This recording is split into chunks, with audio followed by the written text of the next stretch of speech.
আপনাকে কি করে ভালো না বাসি ইয়া রাসূলুল্লাহ।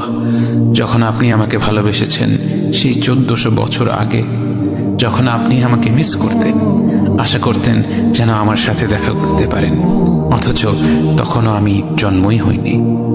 সেদিন সাহাবীরা আপনার চোখে পানি দেখে বলল, ইয়া রাসূলুল্লাহ, আপনি কাঁদছেন কেন?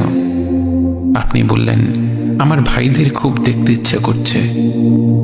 সাহাবীরা বললেন, আমরা কি আপনার ভাই নই ইয়া রাসূলুল্লাহ? আপনি বললেন, না, তোমরা আমার সাহাবী। আমার ভাই হলো তারা যারা আমার পরে আসবে এবং আমাকে কখনো না দেখেও তারা আমাকে বিশ্বাস করবে। মৃত্যু শয্যায় শুয়ে আপনার অন্তরে এই চিন্তা ছিল যে আমাদের পরিণতি কি হবে। উম্মতি উম্মতি বলতে বলতে আপনি আপনার রবের নিকট ফিরে গিয়েছেন।